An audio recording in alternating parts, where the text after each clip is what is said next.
Silakan. Silakan Bang Fas.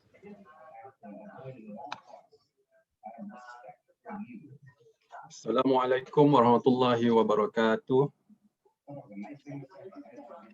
Rasa lain pula Nisa tidak memulakan malam ni sebenarnya. Nisa, next week Nisa.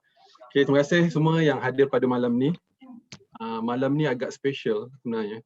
Saya bersama dengan Kak Fiza, Kak Hafizah untuk membawa penerbangan kita untuk mendalami the Science of Getting Rich, chapter kedua. Saya tengok dah ada 38 orang yang telah join malam ni. Alhamdulillah. So,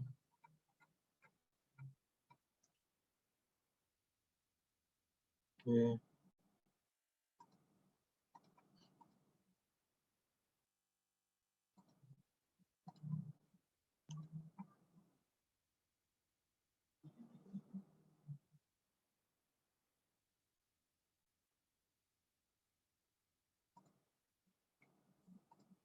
Sekejap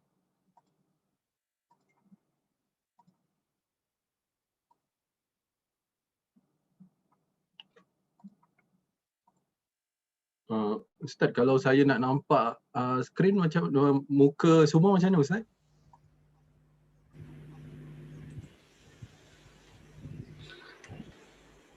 Pergi ke view speaker gallery. View lah atas kanan. Okay, view speaker gallery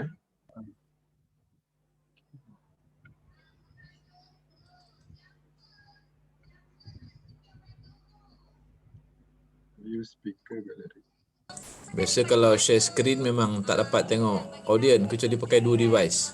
Pakai dua device. Oh, okay. Boleh tapi tak semua nampak lah. Mana dalam 4-8 orang tu kan nampak. Bahagian lah. Okay. Okay, mungkin saya boleh mulakan. Boleh Ustaz saya mulakan 40 orang yang telah masuk. Silakan. Bismillahirrahmanirrahim. Assalamualaikum warahmatullahi wabarakatuh. Bismillahirrahmanirrahim. Fafahamnaha Sulaiman wa kulla ataina hukma wa ilma wa saharna ma'a Daud al-jibal yusahbina wa tarwakna fa'ilin. Alhamdulillah dapat kita berkumpul pada malam ini sekali lagi pada minggu kedua bulan Julai untuk book club tuition course online bagi membincangkan dengan lebih lanjut lagi chapter kedua The Science of Getting Rich. Saya harap penerbangan kita pada malam ini perlukan ketenangan diri anda, perlukan ikhlas hati anda. Penerbangan yang mengambil masa lebih kurang 1 jam ini memerlukan ketekunan dan juga minda anda yang terbuka untuk kita mendalami ilmu Allah yang sangat luas ini. Gedung Khazanah berkunci akan dibuka dalam bahtera di lautan. Bukalah dengan kunci baca. Dengan seru nama Allah, misteri karang terbongkar. Bahtera dan laut bersatu menjadikan mutiara kata-kata pada malam ini menjadi melimpah zahirnya ke pantai dan akan ke belantara.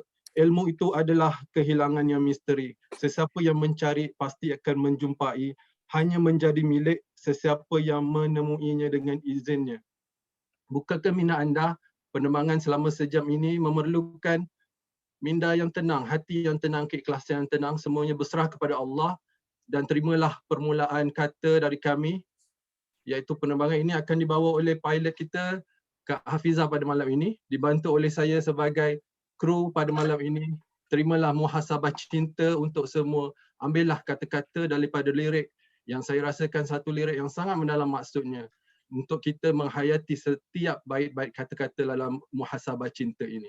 Terimalah pada malam ini, khas untuk anda di dalam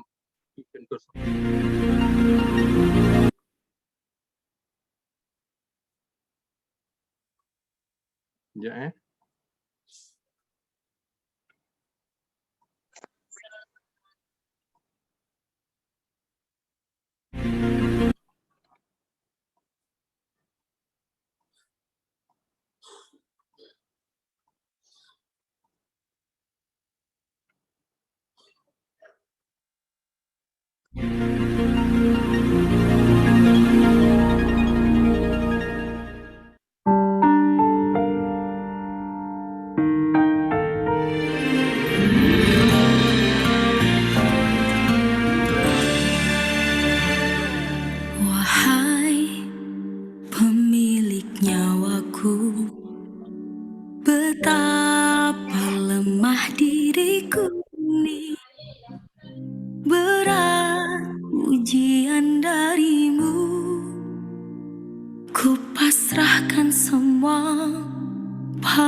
nikmat sehat itu. Aku bersyukur, kini ku harapkan cintamu.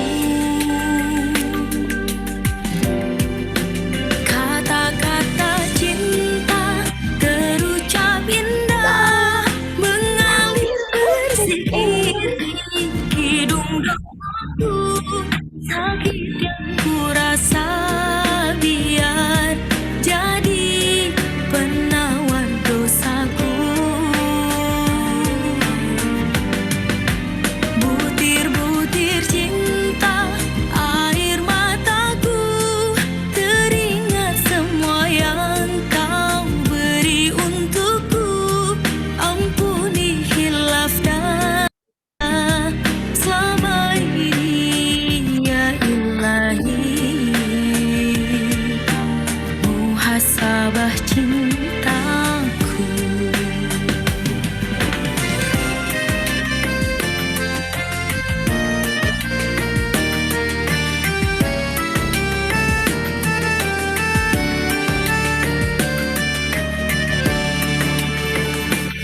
Tuhan, kuatkan aku, lindungiku dari putus asa. Jika aku harus mati, pertemukan aku denganmu. Kata-kata cinta terucap indah, mengalir berzikir di hidung doaku. Sakit yang ku rasa biar jadi penawar dosaku. Butir-butir cinta air mataku, teringat semua yang kau beri untukku.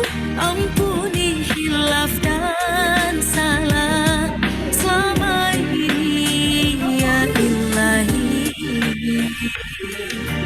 Muhasabah cintaku. Inilah lagu Muhasabah Cinta. Kita hayati bersama liriknya. Pada malam ini kita berserahkan cinta kita kepada Allah. Ilmu yang Allah kirimkan untuk kita adalah ilmu yang sangat luas. Cintalah kita kepada Allah. Bukalah minda kita pada malam ini. Penerbangan ilmu yang mengambil masa 1 jam.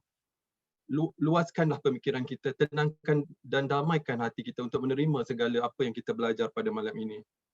Inilah penerbangan ilmu yang saya membawa sebanyak 53 orang kaya dalam tuition kursus online dan orang kaya yang akan kaya bertakwa insya-Allah.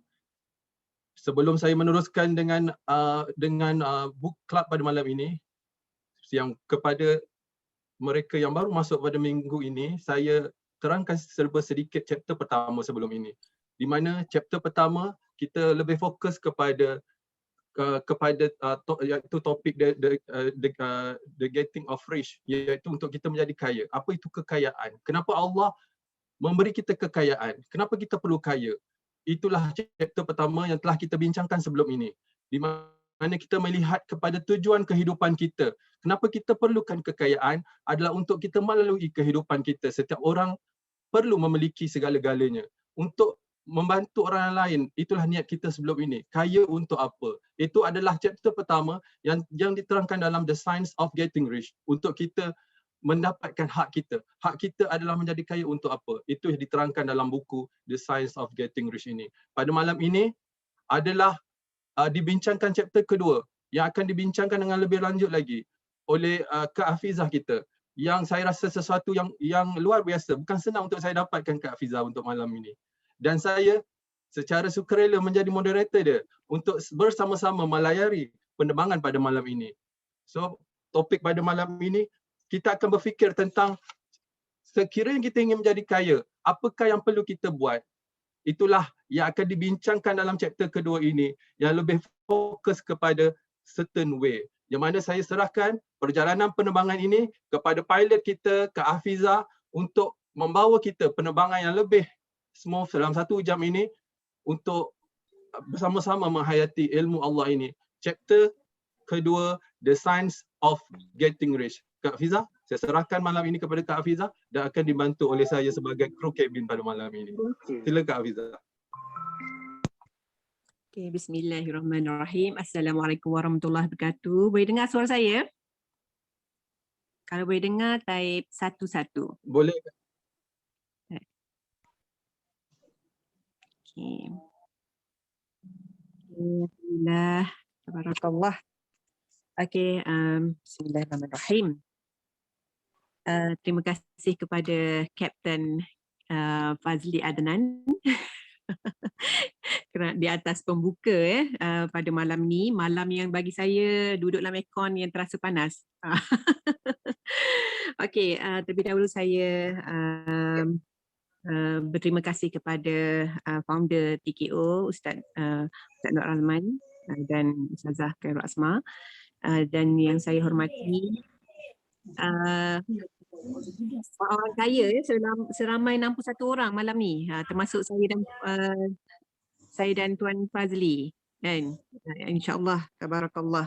Okey, apa yang kita akan kupaskan pada malam ni adalah chapter kedua yang memberi tajuk There is a Sign of Getting Rich. Okey, kalau kita lihat, saya pun sebenarnya dah ada buku ni.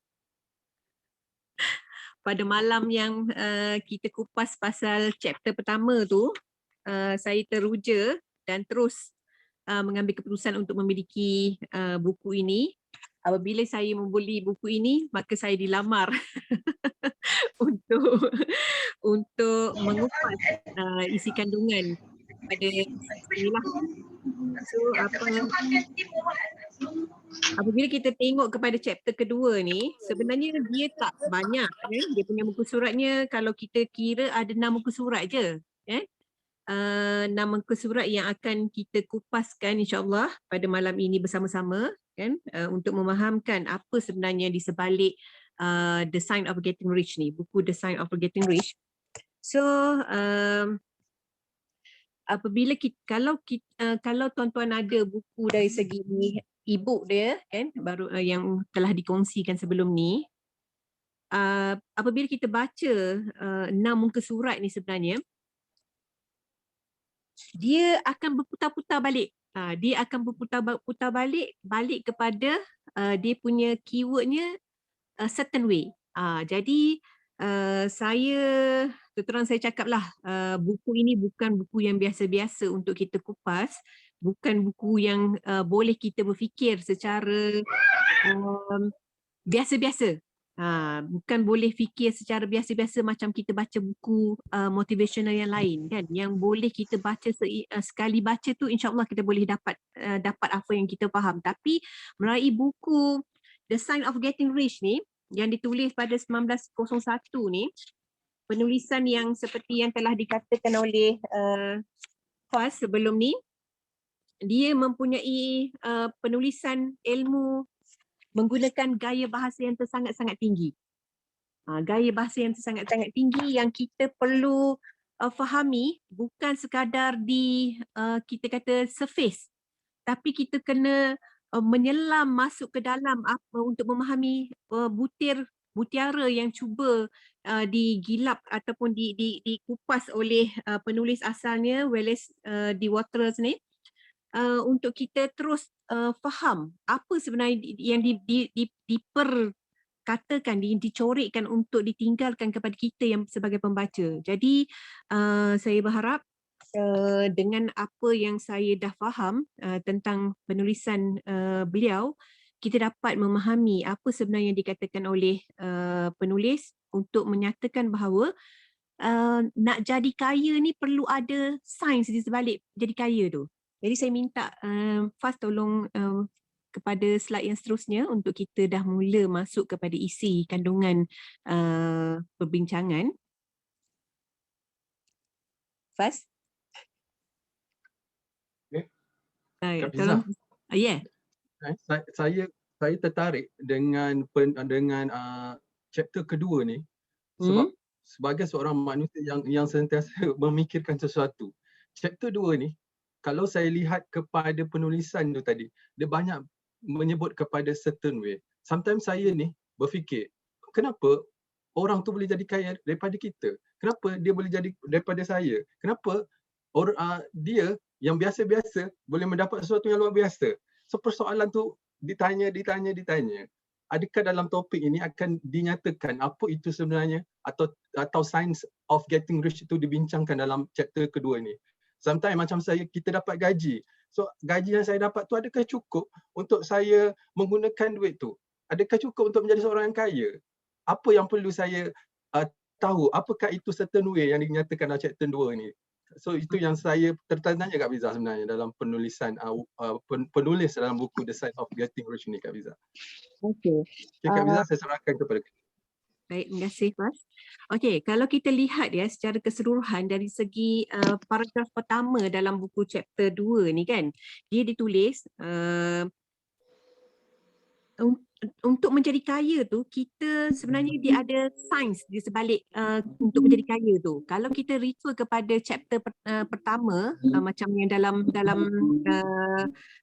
slide yang dipamerkan ni, sebenarnya untuk menjadi kaya is not benda yang kita boleh fikir secara logik kan. Contohnya kalau misalnya kita kata nak jadi kaya, kalau dululah kita fikir nak jadi kaya itu sebenarnya susah kan, sebab kita dilahirkan sebagai seorang yang miskin kan. Tapi yang diceritakan oleh Wallace ni sebenarnya nak jadi kaya tu, dia mesti ada orang kata sains yang dia fahami kan. Dan kalau kita lihat dari sudut chapter pertama yang telah dikupaskan pada minggu lepas, ia adalah kombinasi antara dari segi minda, dari segi spiritual dan juga dari segi physical atau body, mind, soul and body. So kita combine together, which is yang ini akan menggerakkan the sign of getting rich. So maksudnya kalau kita kupas lagi dari segi paragraf pertama ni kan, dia kata untuk menjadi kaya ni dia sama macam matematik. Sama macam sains matematik yang kita perlu fahami, yang perlu kita ikuti, yang mana kalau kita lihat dia kata untuk menjadi kaya kita mesti buat sesuatu certain way. Sebenarnya kalau kita baca daripada permulaan chapter 2 sehinggalah penghabisan paragraf chapter akhir ni kan, saya cuba nak beritahu satu maklumat yang mana kita kena tahu that certain way tu. What is certain way yang dimaksudkan, yang perlu kita kupas dalam malam ni sebenarnya, what is certain way? Kan? Itu yang kita perlu fahami. So maksudnya daripada apa yang Faz tanya tu, macam mana nak jadi kaya? Macam mana nak jadi kaya? So diberitahu dalam chapter pertama dan dikupas balik dalam chapter kedua, untuk menjadi kaya dia perlu blend antara minda kita, dia perlu blend antara soul kita, dia perlu blend antara body kita. Kita kena bergerak ketiga-tiga perkara elemen yang ada pada diri kita, then berserta dengan certain way, then we will get rich. Itu sebenarnya. So kalau kita lihat dari segi sebabnya, apa yang kita berfikir dalam minda kita, adakah kita nak jadi kaya? Macam tu. Sebab pernah kita dengar kan, selalunya orang nak jadi kaya hanyalah impian kan. Dia mimpikan untuk jadi kaya, tapi dia tak bergerak dengan soul dia, body dia, dengan sepenuh daripada ketiga-tiga elemen ni tak bergerak serentak. So maksudnya ada satu orang kata apa, kita kata kengkangan ataupun kita kata pincang kat situ. Apabila ketiga-tiga elemen tidak bergerak dalam satu pergerakan. Contohnya, dia nak jadi kaya, tapi sebenarnya dia tak berusaha untuk jadi kaya. Dia jadi kaya, dia nak jadi kaya, tapi hati dia berkata-kata, susah jadi kaya kan? Ataupun dia fikir susah nak jadi kaya, macam mana jadi kaya. So dia tak bergerak seiring. Jadi kupasan itulah sebenarnya kita nak faham sebenarnya malam ni. Maksudnya bermula daripada sebab yang kita dah kuatkan dari segi mental kita, dari segi IQ ataupun kalau kita kata bahasa yang lebih tingginya kan, kita kata pemikiran ras kan, kalau misalnya benda ras ni kita pun baru belajar daripada ustaz lah sebenarnya kan, macam mana kita berfikir bahawa kita visualize bahawa kita ni orang kaya.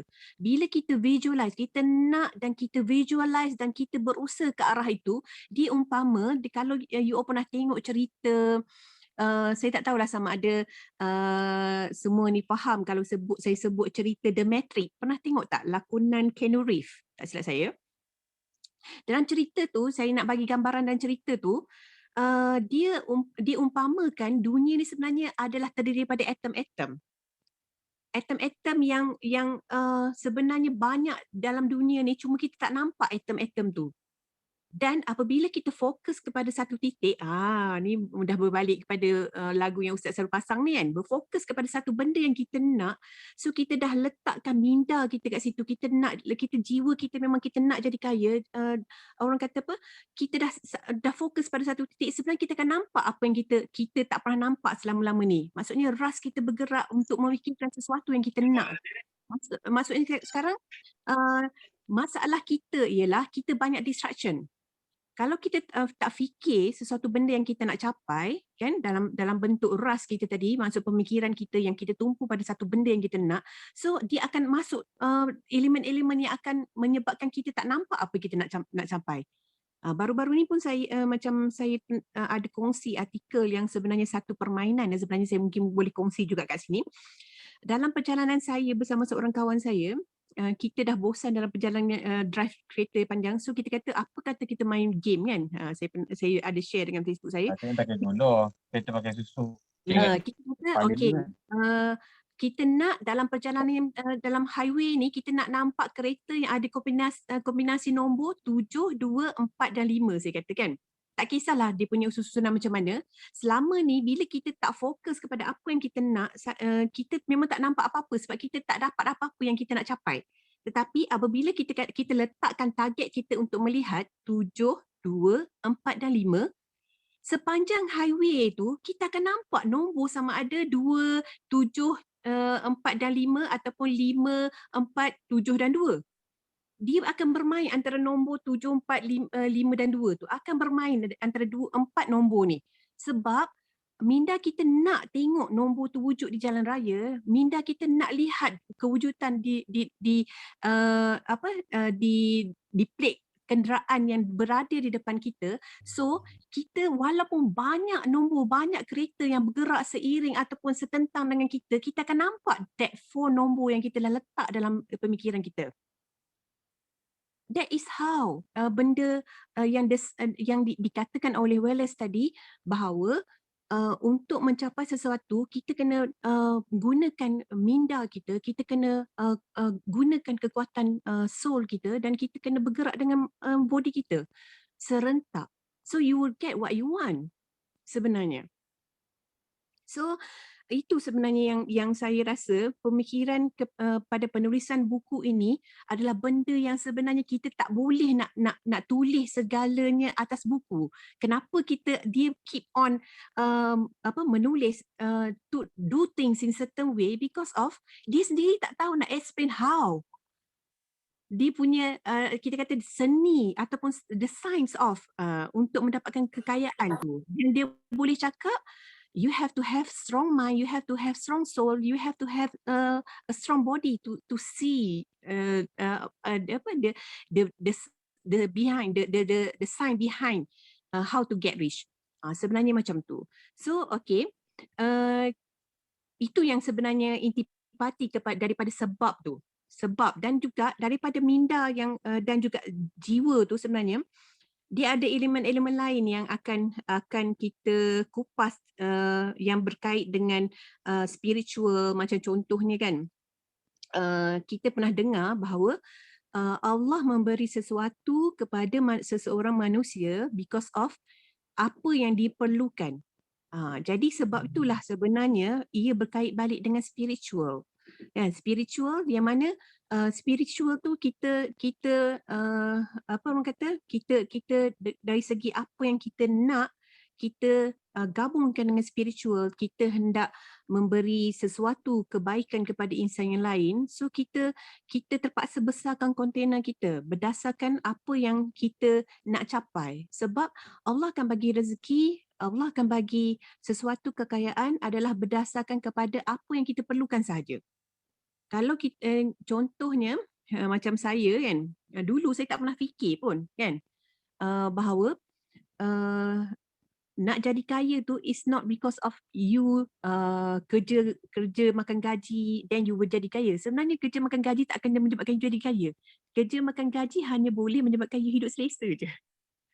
Ikut keperluan ketika itu. Untuk jadi kaya dia ada benda lain yang sebenarnya baru yang sebenarnya dalam bila saya duduk join TKO dan baru tahu rupanya ada sesuatu ilmu yang aku perlu tahu untuk aku jadi kaya. Selama ni aku tak pernah tahu pun sebenarnya ada ilmu yang aku tak belajar dekat mana-mana universiti untuk jadi kaya. How to become rich? Tak ada. So elemen-elemen tu yang sebenarnya dimasukkan dalam spiritual. Kan, elemen-elemen tu yang kita selama ni kita fikir cukuplah aku nak aku dapat gaji besar sebab aku nak kereta besar, untuk aku dapat rumah, aku dapat hidup untuk family aku, that's it. Kita tak fikir bahawa spiritual tu is about others, it's not about me, myself, bukannya cerita tu maksudnya kekayaan tu yang kita nak capai tu bukannya untuk diri aku, sebenarnya untuk orang lain yang aku kena kongsi ilmu kekayaan tu untuk orang lain. Bila kita memfikirkan kekayaan tu untuk orang lain, that is how spiritual tu akan bergerak dan Allah akan bagi lebih pada kita sebenarnya. So it's about spiritual lah kan. So okay, kita terus kepada dia punya yang kedua. Kita punya slide seterusnya. Saya terpaksa gunakan Faz untuk tolong saya buat slide. Thank you Faz. Okay, so how to get rich? So di sinilah yang sebenarnya yang ditekankan oleh penulis.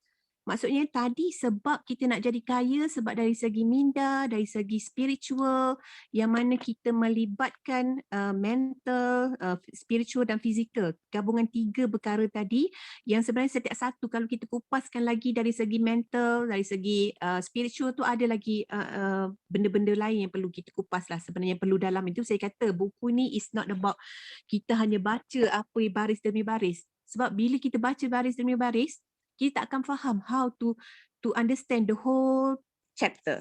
Kita tak akan faham. Tapi kita kena perhalusi lagi, kupas lagi dan selam lagi untuk kita gali, kita gilap dan sebagainya untuk kita nyatakan macam mana jadi kaya ni. Sebab kalau kita lihat dekat proses dia pun kan, cara untuk dapat kaya, jadi kaya ni pun, dia kata the sign of getting rich ni, dia ada hukum-hukum yang kita kena ikut. Kan ada hukum, ada law dia yang kena ikut. Hukum macam orang kata kita nak kuruskan badan contohnya. Kita nak kuruskan badan kan. Macam maksudnya the sign of losing weight. Contoh kan. Tukar tajuk sikit kan. The sign of losing weight. Untuk losing weight, kita ada signs dia. Kan kita kena kenal what is carbohydrate, apa itu fiber, apa itu protein, why we need that protein, why we need that fiber, kenapa kita perlu makan karbohidrat, kenapa karbohidrat tu sikit, kenapa selain daripada gula, karbohidrat juga boleh menukarkan menyebabkan badan kita gemuk. How? Itu mesti ada sains sebaliknya. Maksudnya karbohidrat akan masuk di rembes dirungkaikan, dipecahkan kepada bentuk gula dan diserap masuk dalam salur darah, which is bila masuk dalam salur darah dia akan berkumpul glukos dekat salur darah dan akan menyebabkan pankreas mengeluarkan merembeskan insulin akan menyucurkan kandungan gula dalam darah. Apabila kandungan gula untuk mencepatkan proses pengambilan orang kata apa, energi atau dimasukkan ke dalam sel-sel untuk energi dan sebagainya. Tapi bila kita keep on makan karbohidrat dan kandungan karbohidrat kita ataupun kandungan gula dalam darah kita tinggi, yang menyebabkan kita akan menyebabkan proses pengeluaran insulin yang lebih banyak dan kita akan mudah bila darah turun, kita akan badan kita akan menghantar signal kepada otak dan otak akan menyatakan, aku tak cukup gula. Dia hantar balik signal kepada kita, we need that gula untuk energi. Kalau tak cukup gula ni, sel-sel akan lapar. Macam mana sel nak bekerja, kan? So apabila sel-sel ni dah tak bekerja, orang kata tak cukup gula, so maksudnya tiada aktiviti yang akan berlaku. Jadi dia pun hantar signal, maka kita akan cepat lapar. Bila cepat lapar, kita akan makan lagi. Kita rasa teringin nak makan karbohidrat yang banyak sebab kita nak supply gula dalam tubuh kita. So apabila gula terlalu banyak pekat dalam saluran darah, dia akan simpan sebagai lemak. Glycogen kan. So dia akan simpan sebagai lemak dan of course lah kita akan gemuk. So ada sains di sebaliknya kenapa kita perlu hanya makan sedikit karbohidrat. Kenapa kita perlu makan fiber kat situ. Jadi kita nampak dari segi sudut sains dia untuk macam mana kita nak kontrol pengambilan kalori dan sebagainya. Ada sains di sebalik logical kat situ kan. So sama juga dengan the science of getting rich. Dia ada hukum-hukum yang kita kena ikut kan. Macam tadi saya kata, kita kupaskan dari segi berdasarkan chapter yang pertama bahawa kita perlu ikut kita punya minda, kita perlu strong, kita ada why we need to be rich. Kenapa kita perlu jadi kaya, dan untuk menjadi kaya tu kita kena lihat dari sudut spiritual. Untuk apa kita jadi kaya? Kita jadi kaya ni sebab kita nak bantu lebih ramai lagi umat manusia. Kita nak bantu lagi lebih ramai lagi umat Islam terutamanya. Jadi kontainer kita lebih besar. Jadi untuk menjadi kaya, selain kita berfikir, selain kita memang ada matlamat kita nak capai, badan kita kena bergerak seiring lah. That is the law of the series.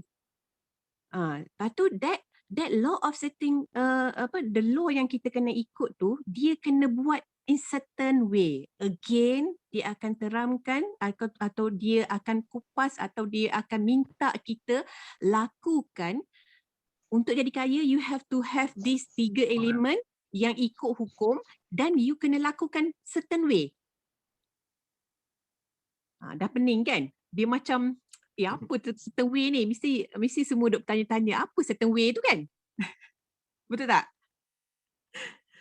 Sebab kalau kita baca dalam ni pun, dia akan keep on telling ya. Dia kata,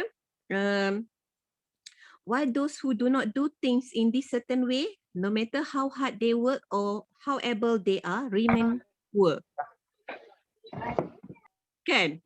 Betul kan Nisa kan? Geram dia baca sampai habis nak cari certain way tu. Sama lah Nisa. Betul. Bila pusing-pusing je dia kata, nak jadi kaya, you have to do it a certain way. You kaya ke, you buat kerja kuat ke, you apa-apa ke, kalau you tak buat things in certain way, so you won't you tak akan capai kekayaan tu. You tak akan dapat kekayaan tu. So what is certain way? Bagus juga semua orang terfikir-fikir kan, sebab sebelum ni saya duk fikir seorang-seorang kan. Mencari jawapan a certain way tu is not easy. Kan? So okay, seterusnya slide yang seterusnya saya nak tengok nak bagi you all tengok dulu secara keseluruhan apa yang dikupas, yang kita nak cuba kupaskan dalam ni. Okay. So kalau kita dah dapat kan dari segi penyebabnya, ya, cause dia, so kita dah tahu dah untuk menjadi kaya tu kita perlu menjalani hukum-hukum yang telah ditetapkan untuk menjadi kaya, dan kita membuat sesuatu melalui certain way, then we will get rich. Itu conclusion yang dituliskan dalam chapter kedua sebenar-benarnya. Overall itu yang dinyatakan oleh penulis ya. Kalau kita lihat dia kata natural law yang mengatakan cause always produce like effect, and therefore any man or woman who learns to do things in certain way, dia kata memang akan jadi kaya. So this is the thing yang sebenarnya kalau kita ikut ketiga-tiga perkara yang mengikut hukum dan melakukan dengan certain way, then we will get rich. Okay. Seterusnya, Faz.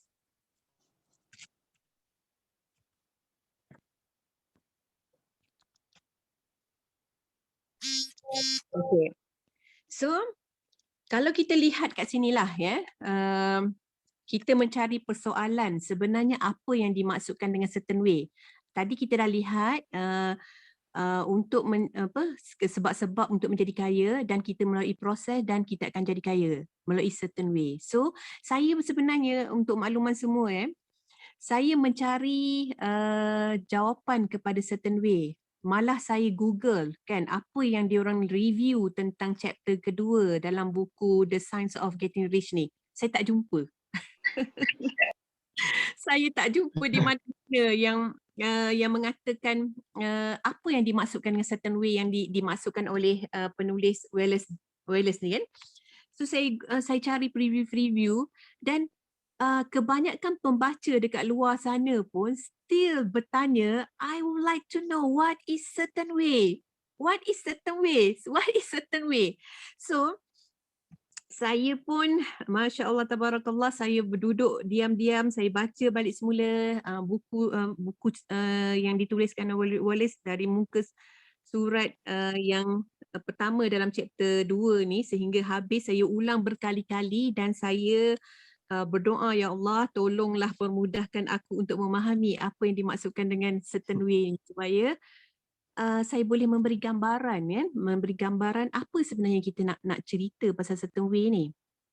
Jadi saya pun menciptalah formula saya sendiri dan saya pun discuss juga dengan Faz tadi. Kita dua-dua orang pun macam kelakar dia bincang pasal The Science of Getting Rich ni kan.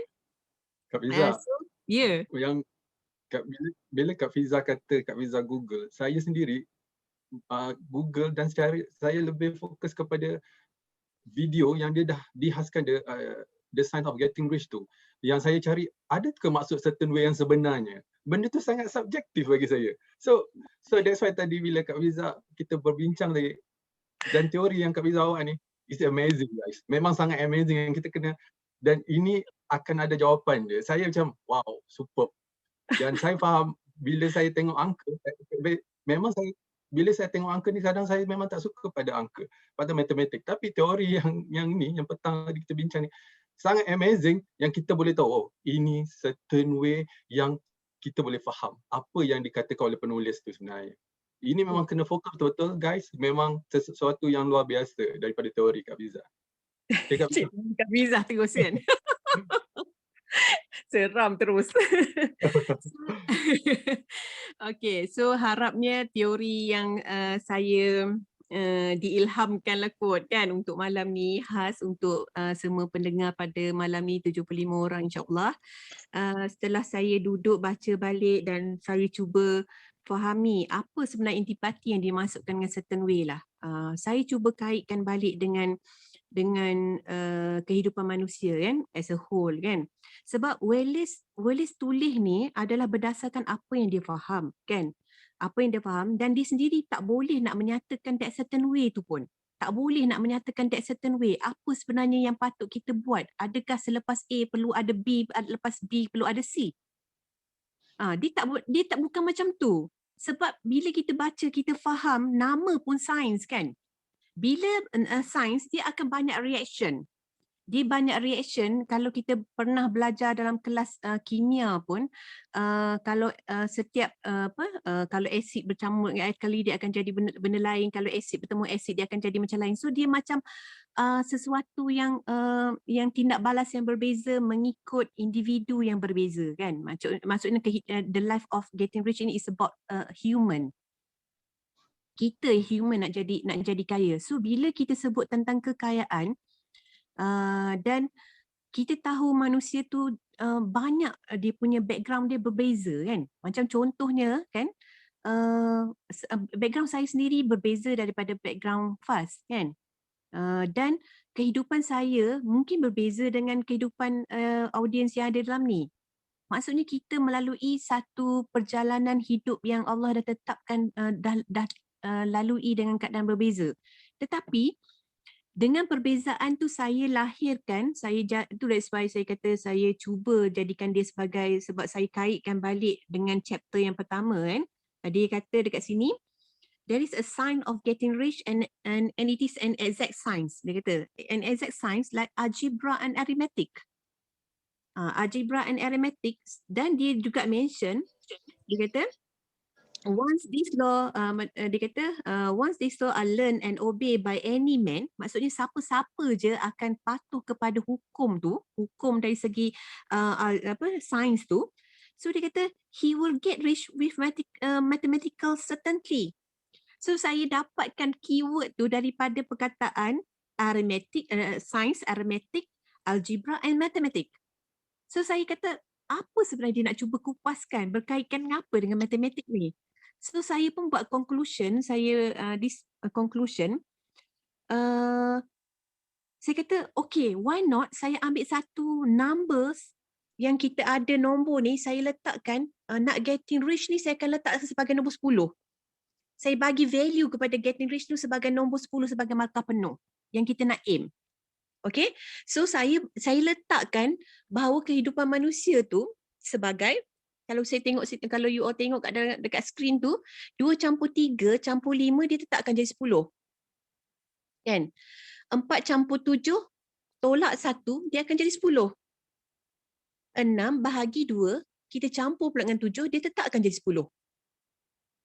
Faham tak apa yang saya cuba sampaikan dalam bentuk nombor yang simple macam sekolah tadika ni kan? 1 kali 10 pun jadi 10.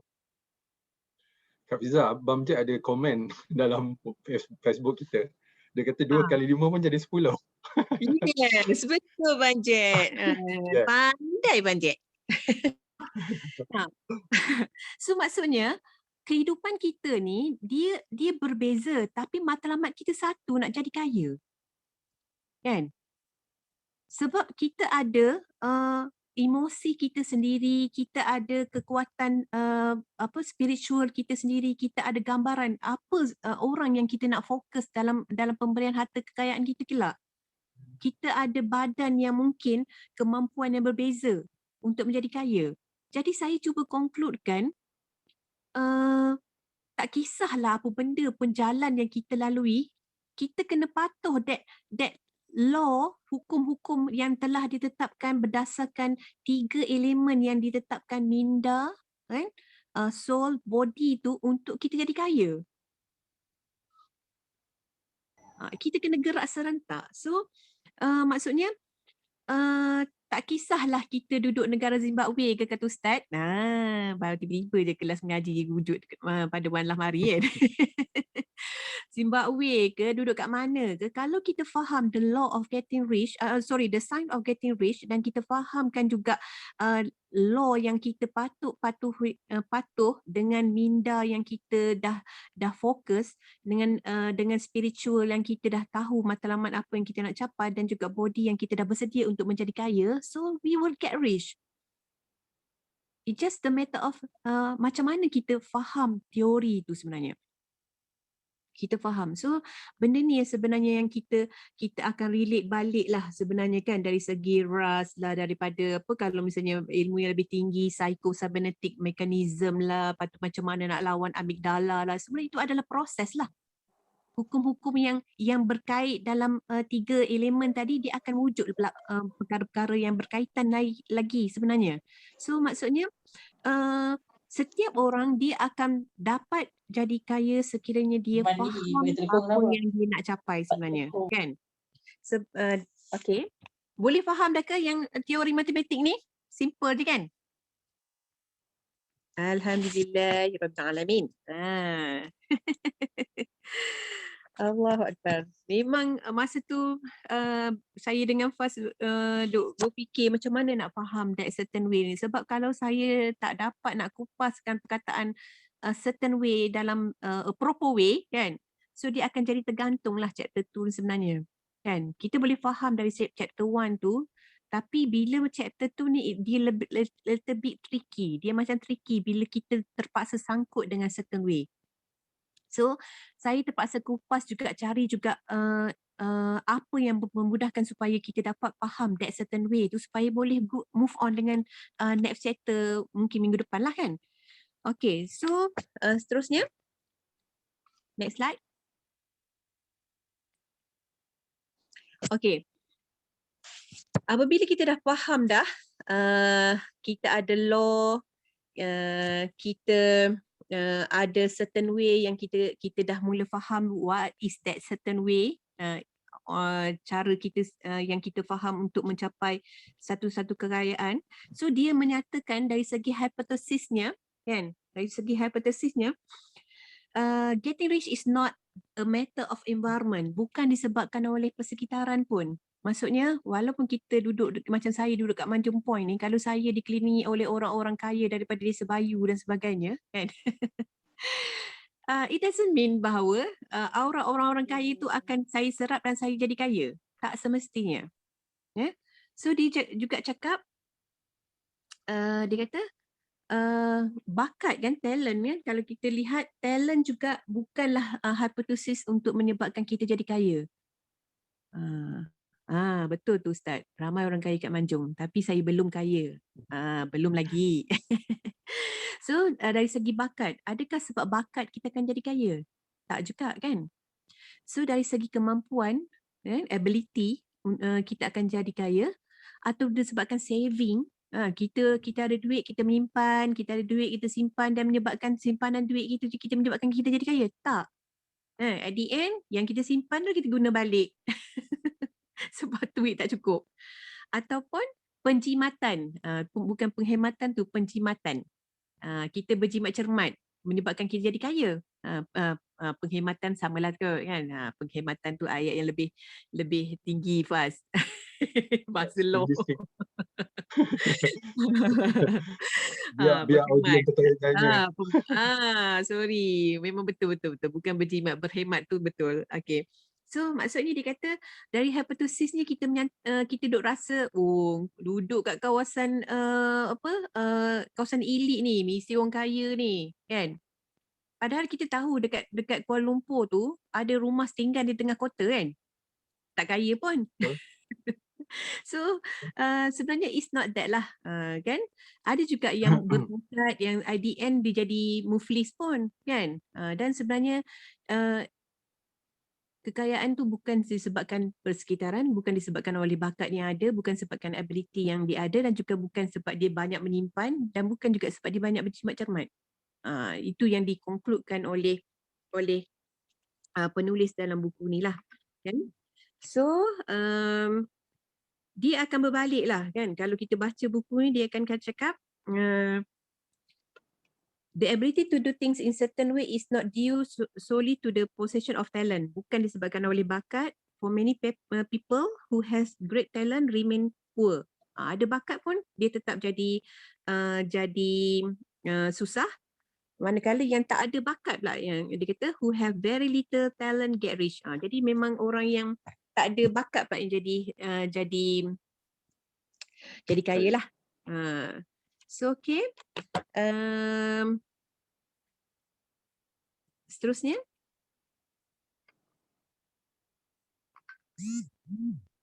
Okay. So dia buat satu metodologi lah, kalau kita boleh conclude kan. Untuk menjadi kaya ni, dia perlu ada, kita kata apa, kemampuan untuk berfikir. Kemampuan untuk berfikir, kemampuan untuk, dia kata ability untuk berfikir, ability to think and understand. Kita kena berfikir dan perlu memahami, dan sebenarnya kalau kita kaitkan balik dengan minda, soul and body, kan? Kita mampu berfikir, kita boleh memahami. Sebenarnya dia ada satu elemen lagi yang sebenarnya yang berkait dengan soul juga. Apa yang kita rasa dengan apa yang kita nak. Sebab dia perlu kita macam orang kata susah untuk saya sebut, tapi dia macam apa yang kita fikir dia perlu dijiwai, menjiwai apa yang kita fikir. The ability, natural ability untuk kita memahami dan berfikir tu kita faham, kita fikir dan kita rasa serentak, macam itulah lebih kurang. Jadi saya macam susah sikit nak menceritakan tentang kemampuan berfikir ni dengan kemampuan memahami ni, tapi kita boleh cakap bila kita berkehendakkan sesuatu, kita kena merasai, kita boleh macam kita kata apa, menjiwai apa yang kita nak. Lebih kurang macam itulah kan. So bermaksud kalau kita nak jadi kaya, kita mesti berfikir bahawa ya, aku akan jadi kaya. Kita boleh visualize kita menjadi kaya, kita boleh rasa bahawa kita memang orang kaya. Something macam tu. Sebab dengan kekayaan yang kita ada tu, kita macam kita menjadi satu macam self motivation lah sebenarnya untuk kita mencapai apa yang kita nak. Dia macam kita kata fokus kepada satu titik tadi, bahawa kita nak jadi kaya, kita dah rasa dah, ya aku jadi kaya, kita dah boleh bayangkan macam mana kita jadi kaya tu macam mana kan. So kita boleh menjiwai macam mana nak jadi orang kaya. Bila jadi kaya tu, Masya Allah, Tabarakallah, Ya Allah, kita ada duit yang banyak, kita boleh dengan ada dreams kita, vision yang kita dah letak dekat tempik dekat dream board kita tu, kita boleh kalau kita kata kita nak pergi Mekah untuk mengerjakan umrah bersama keluarga, kita bayangkan kita duduk atas satu kapal terbang dah mengelilingi Kaabah bersama dengan family. Kita boleh visualize, kita boleh rasa seolah-olah kita dekat Mekah dah ketika itu. Dia macam akan bawa kepada satu kita kata bukan satu ilusi, bukan satu fantasi, tapi dia macam kita duk bagi feed kita punya minda suara sedar kita untuk terus berfikir bahawa kita akan jadi apa yang kita nak jadi. Lebih kurang macam Reality. Yes, macam tu. Jadi itu sebenarnya yang menguatkan lagi dia punya pergerakan gelombang yang saya sebut pasal metrik tu, dalam seolah-olah kita bayangkan, cuba macam you all pejam mata sekejap. Pejam mata. Okey, boleh pejam mata sekarang tak? Pejam mata, tarik nafas dulu. Okey, hembuskan. Tarik nafas lagi. Hembuskan. Kali ni tarik nafas panjang. Bila saya kata hembuskan, baru hembuskan. Okey. Tarik nafas panjang. Tahan.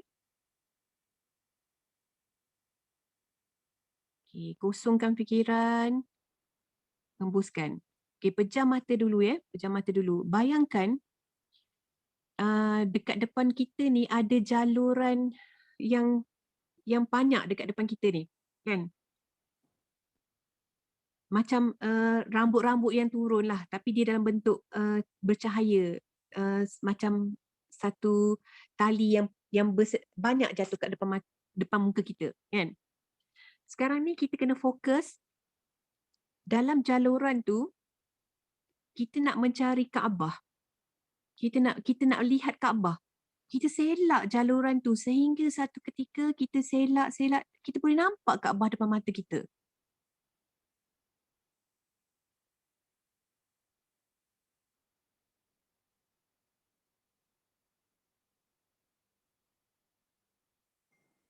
Jadi sebenarnya kita boleh nampak dah Kaabah depan mata kita. Kita berjalan ke arah pintu masuk Kaabah dan kita duduk depan Kaabah tu dan kita touch, kita sentuh Kaabah tu, kan?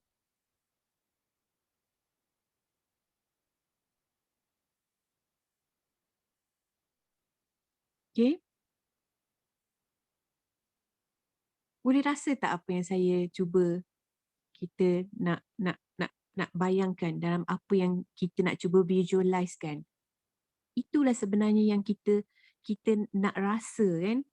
Macam mana kita nak bawa jiwa kita nak bawa minda kita nak fikir ke arah itu yang kita nak capai. Sebab dalam kehidupan kita ni sentiasa ada tali-tali yang berada banyak dalam depan mata kita, tapi bila kita ketepikan benda-benda yang tak penting dalam kehidupan kita, kita hanya fokus kepada bentuk Kaabah yang kita nak tengok dan kita nak sentuh tu, kita hanya nampak Kaabah je dalam depan mata kita. Sama juga dengan kekayaan tadi. Kan? Supaya kita firm dengan apa yang kita nak cuba capai. Kan? That's why kita kena ada kemampuan untuk kita fikir apa yang kita nak, kita kena faham macam mana kita nak, dan kita kena ada rasa tu. Rasa tu yang sebenarnya susah, sebab saya mungkin saya susah nak cakap dalam bentuk perasaan kan. Sebab kalau kita tanya pasal benda tu rasa kat mana, kat hati ke dekat otak, kan dia ada benda yang kontradik kat situ kan. So sebenarnya dalam hati kita pun sebenarnya ada hati lagi kan. Saya dalam yang saya faham, dalam hati kita sendiri pun hati kita pun ada hati lagi. So benda-benda tu yang akan dia punya, kita kata sixth sense, ataupun deria rasa tu yang sebenarnya kita nak develop, kita nak grow dalam diri kita, supaya kehendak dalaman kita akan bagi signal tu yang kuat kepada minda separa sedar kita, dan kita boleh capai apa kita nak, dan kita akan rasa apa yang kita walaupun macam saya kata tadi ada ribuan tali yang berada banyak dekat depan kita tu, sebenarnya adalah lebih kurang kepada halangan-halangan yang akan kita hadapi. Tapi bila kita nak apa yang kita nak tu, halangan tu kita boleh tepis macam tu je, kita boleh kuak kat tepi je macam tu. Tu dia adalah benda yang saya boleh terangkan apa yang kita kata kemampuan dari natural ability yang kita kena fikirkan secara deep sebenarnya. So sebenarnya saya pun tertarik kepada, kebetulan bila saya nak kupas kepada topik ataupun chapter 2 ni, saya berterima kasih kepada Ustaz jugalah sebenarnya, Ustaz Nur Azman, sebab dia sebenarnya dalam apa yang kita nak buat kan, macam kita kata mind, body and soul, sebenarnya kita perlu bergabung. Sebenarnya yang kekuatannya, sebenarnya bagi saya kekuatan yang paling kita kena betul-betul fokus adalah pada kekuatan minda lah. Sebab macam tadi, macam kita buat praktikal tadi, macam mana kita pejam mata, kita cuba bayangkan bahawa ratusan ataupun ribuan atau jutaan tali depan kita kuat, dan kita hanya nak nampak bentuk Kaabah kat depan kita tu. Dia adalah sebenarnya jaluran, kita kata wave dekat kehidupan dalam diri kita, ada wave yang kita nak cuba tepis. Dan perkara yang kita nak tengok, perkara yang kita nak activate, perkara yang kita nak cuba lihat tu, dia memerlukan kekuatan minda kan. Kalau minda kita berserabut dalam keadaan kita menutup mata, dalam kita dah tarik nafas tadi kita untuk hembuskan apa yang dalam diri kita tak tenang, dia tak boleh nampak pun. Dia tak boleh nampak pun sebenarnya. Maksudnya untuk mencapai apa yang kita visualize, macam saya sebut tadi, perlu tutup mata. Sebab tutup mata sebab tak nak tengok skrin ni, tak nak tengok muka Fazli ke, tak nak tengok muka Ustaz ke, tak nak tengok muka Abang Pai ke, tak nak. Cuma kita antara kita dengan diri kita je. Tak nak ada distraction. Kita perlu pejam mata. Dan kenapa kita perlu hembuskan nafas tu, itu adalah satu-satu cara untuk kita lepaskan apa yang kita beban dalam diri kita. Sebenarnya sepatutnya kita kena, yes, meditasi itu perlu. Bila kita nak capai sesuatu, sebenarnya kita kena tenang, jiwa kita kena tenang, perasaan kita tenang. Tu nak kaitkan balik dengan gelombang tadi sebenarnya yang ada dalam minda kita. Sebab dalam diri kita dah belajar, kita ada kekuatan minda kita 20% daripada minda sedar, dan 80% sebenarnya minda separa sedar. So kita perlu aktifkan minda separa sedar tu.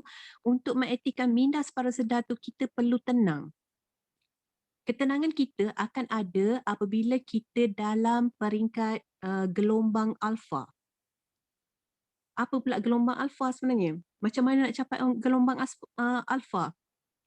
Gelombang alfa tu sebenarnya berlaku apabila kita banyak berzikir, apabila kita banyak bermeditasi, apabila kita banyak baca Al-Quran, apabila kita banyak menangis dekat berdepan masa kita solat.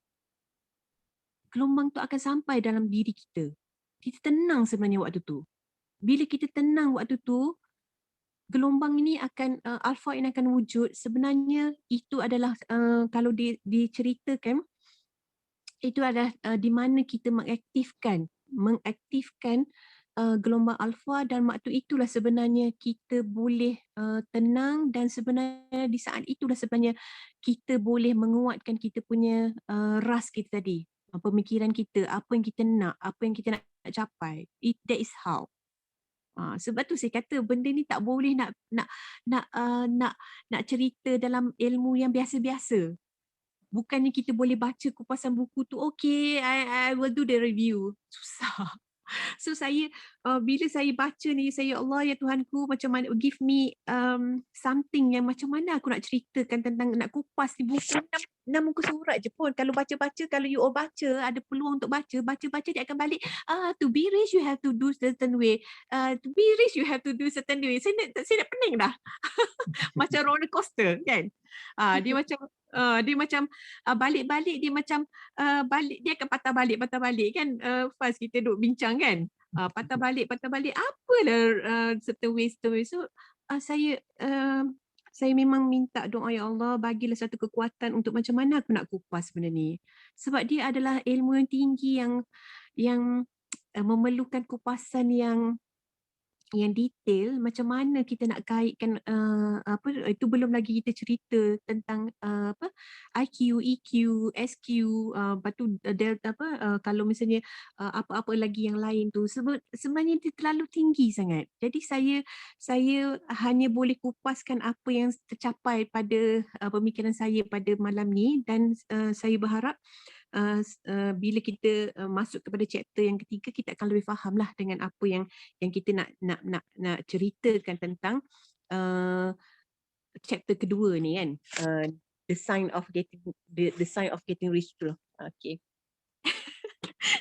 Allahu Akbar. Seram dengar ayat tadabbur. Aduh. Okay. Mungkin terus kepada slide yang seterusnya.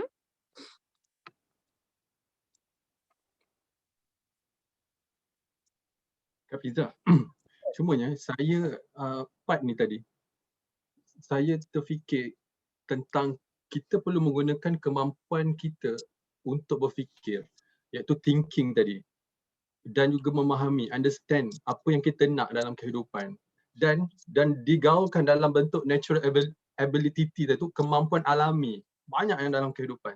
So sekarang ni apa yang perlu kita buat, yang saya dapat rasa sesuatu yang kita perlu jaga adalah pemikiran kita.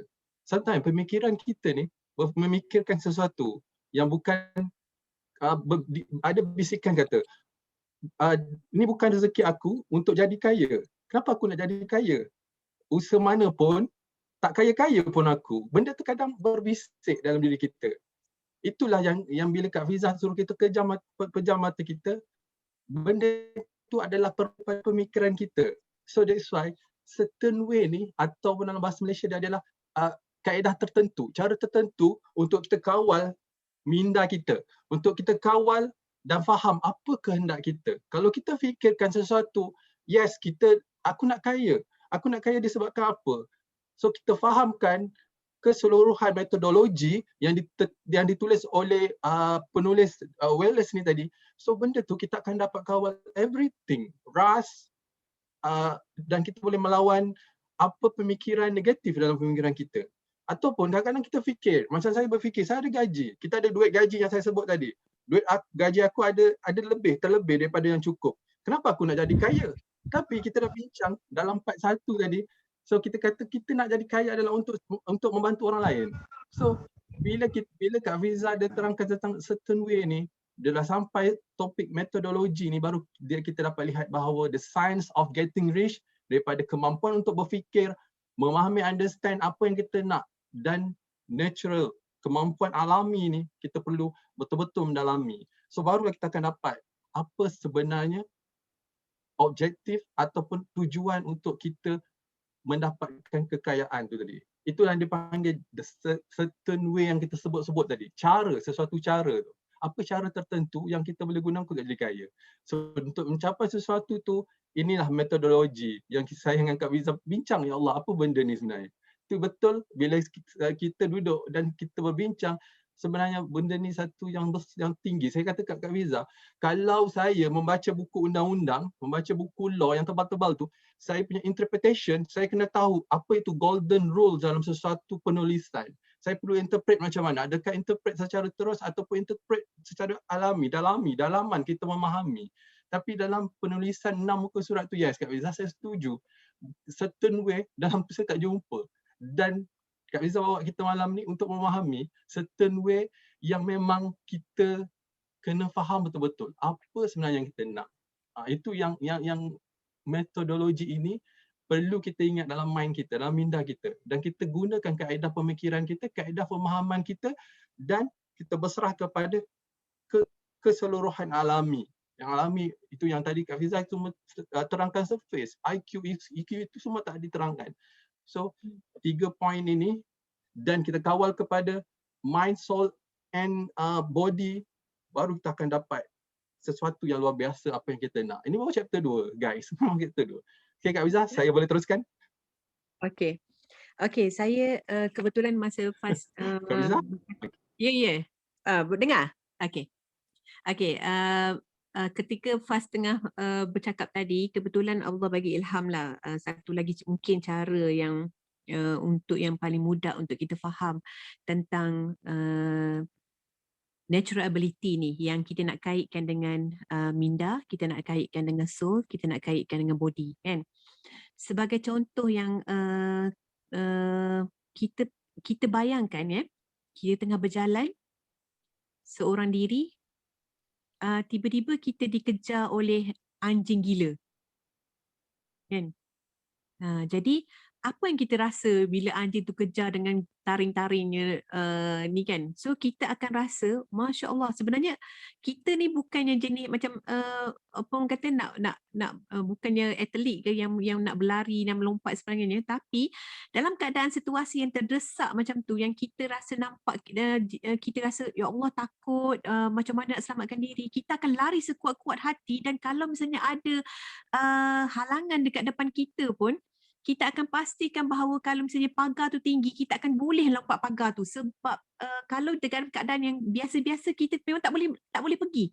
Tapi sebabkan dalam situasi macam tu, kita memang letakkan di emosi, letakkan rasa takut tu, letakkan rasa macam nak selamatkan diri, dan pada masa yang sama kita hantar signal kepada tubuh kita, kita kena berlari, kita kena lompat, kita kena selamatkan diri. Kita boleh je pun lompat pagar tu. Itu sebenarnya sebelum-belum ni kita mungkin tak pernah fikir, kita tak ada ilmu tu, kita tak menguatkan minda kita tak menguatkan tubuh badan kita tak mencapai satu tahap level yang kita memaksa keluar dari comfort zone yang selama ni kita duk comfort ni, Faz. Comfort, oh tak apalah, aku ada gaji, tiap-tiap bulan dapat gaji, semua-semua tu kita kita dah rasa macam selesa. Comfort zone is a comfort zone. Tapi bila once kita dah fikir, kita rasa macam nak jadi kaya tu adalah keluar daripada comfort zone kita, ras kita akan mula berfungsi, aktif, kan? Dah balik ke balik minda balik, kan? So kita akan aktifkan apa sebenarnya kita nak capai, apa yang kita nak dapat, apa yang kita visualize tentang diri kita, dan masa itulah kita bertindak. The whole body kita akan bertindak, minda kita bertindak, soul kita bertindak, dan juga body kita akan bertindak serentak untuk capai apa yang kita nak capai dengan apa yang kita dah fikir dari segi ras kita dah bagi dah clue-clue apa kita nak capai. Itu antara benda yang kita boleh fikir. Maksudnya the sign of getting rich ni is something yang sebenarnya everyone boleh jadi kaya, tapi sebab dia tak jadi kaya sebab dia dalam comfort zone. Pemikiran dia tak capai, tak tertaraf dengan apa yang dia nak dapat. Dia tak nak fikir, kan? Dia rasa macam okay, alah apa susah, gaji dapat tiap-tiap bulan, kan? Aku tak kebuluh, aku ada rumah, aku ada ni. So memang tak fikirlah. Maksudnya dia punya minda dia tak bergerak. Dia tak completekan 3 elemen tu.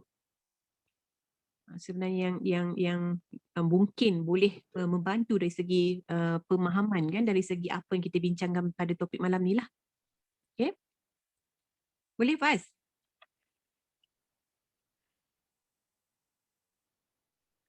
Okey? Boleh faham kot ya Boleh.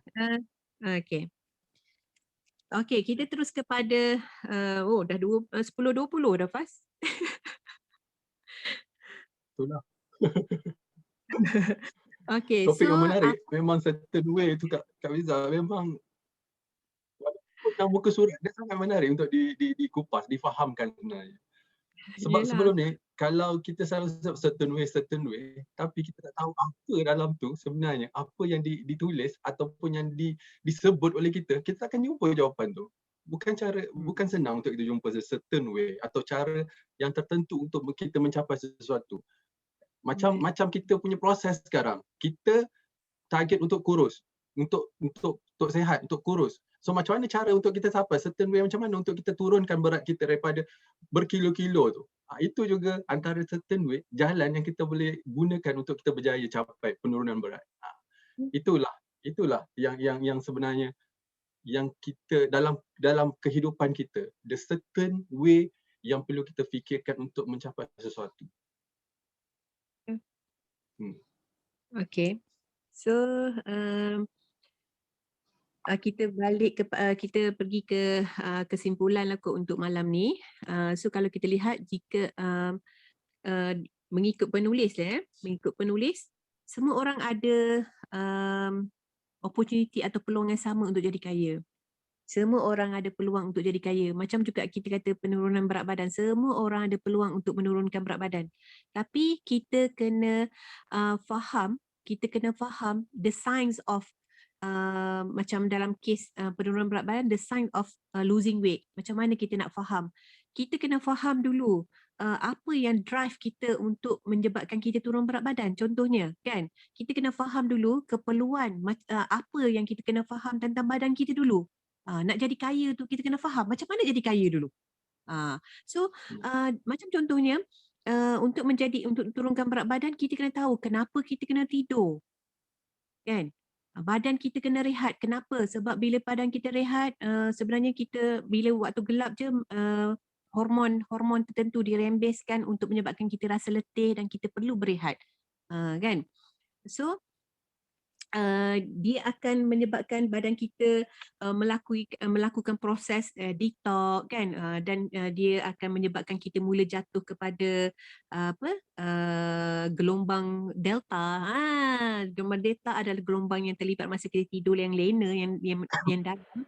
So dia akan masa ketika itu dirembeskan hormon melatonin. Saya cuba nak kupaskan balik melatonin, dan sebenarnya ada sains kenapa kita perlu tidur. Ada sains kenapa tidur itu penting untuk menjadikan dia sebagai proses dalam proses penurunan berat badan. Ada nilai sains dekat situ.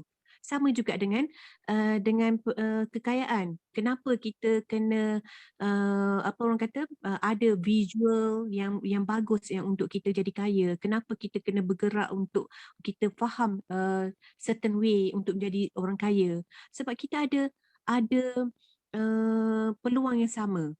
Cuma macam kita balik kepada teori matematik tadi, cara kita, background kita berbeza yang menyebabkan kita bertindak secara berbeza. Itu sajalah sebenarnya. Tapi peluangnya sama untuk setiap orang, yang setiap orang berhak menjadi kaya.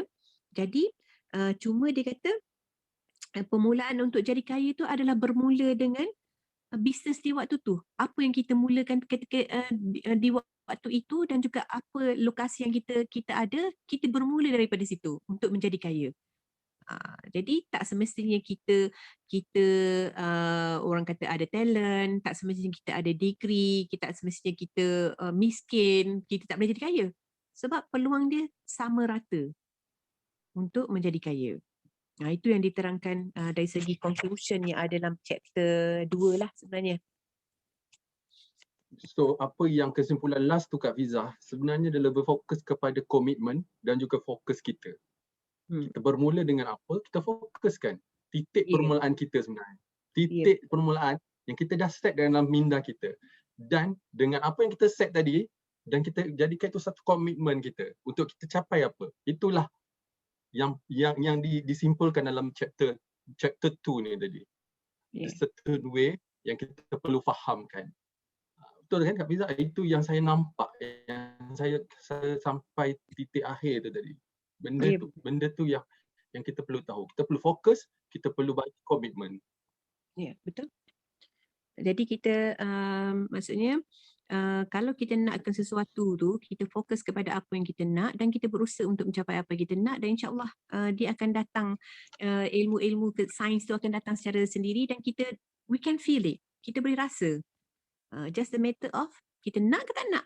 Itu je. So itu Kak Fiza, saja. saya ada sesuatu special untuk malam ni juga. Ya, boleh. Okay, untuk kita lebih faham lagi. Apa yang dikatakan oleh certain way yang di dalam video yang saya akan share ni, ini bagi saya satu video yang saya nak semua fokus betul-betul. Okay, apa yang cuba disampaikan dalam video ni.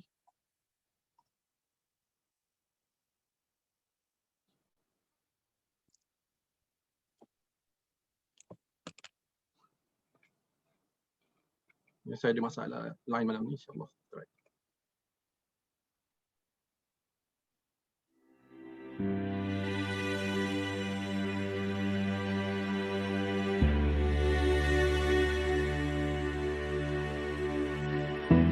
Ketika orang berbicara tentang merek Nike, apa yang ada dalam pikiran kamu? Simple, just do it. Ketika orang berbicara tentang merek Adidas, yes, impossible is nothing. Sekarang, ketika orang mulai bercerita tentang kamu, apa yang mereka pikirkan?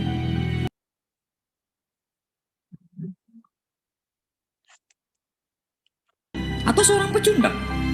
Atau mereka berpikir kamu sebagai seorang pejuang? Atau kamu orang dengan segudang alasan? Apa yang mereka pandang tentang kamu? Bukan tentang pencitraan yang kamu bangun dalam sekejap. Apa yang orang lain lihat tentang kamu, tentunya proses yang sudah kamu bangun setiap hari. Proses yang tidak pernah tampak oleh orang-orang. Tidak ada kejayaan dibangun hanya dalam satu malam. Tapi komitmen untuk terus berjuang saat semuanya tidak sesuai dengan harapan kamu. Itu tidak mudah. Kalau komitmen muncul saat semua baik saja, anak kecil pun bisa.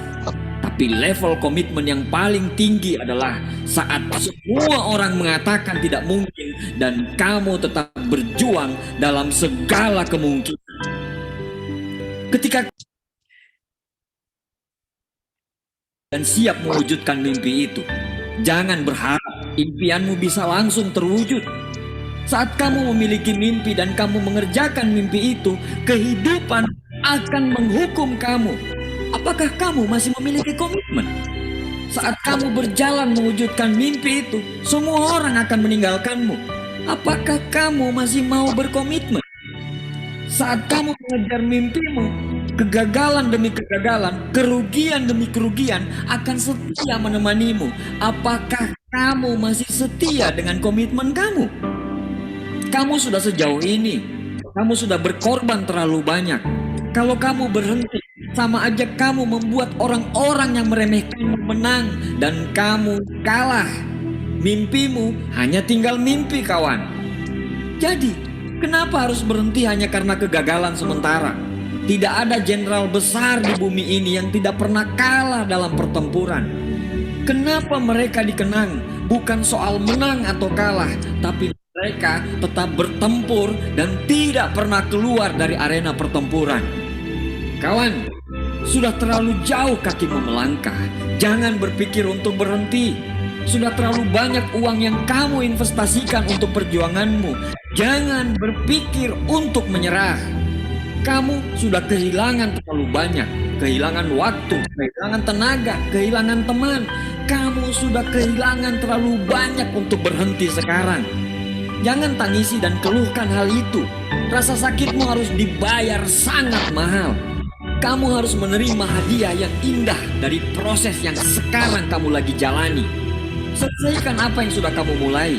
Karena hakikat dari sebuah perjuangan bukan saat kamu memutuskan, tapi bagaimana kamu bisa setia mempertahankan apa yang sudah kamu putuskan sampai titik darah penghabisan. Kamu tidak boleh berhenti. Terlalu banyak yang sudah kamu korbankan. Kamu tidak boleh berhenti. Terlalu banyak keringat yang jatuh karena perjuanganmu. Kamu tidak boleh berhenti karena sudah terlalu banyak luka yang harus disembuhkan dengan sebuah kemenangan. Beri kesempatan pada dirimu untuk bangkit satu kali lagi.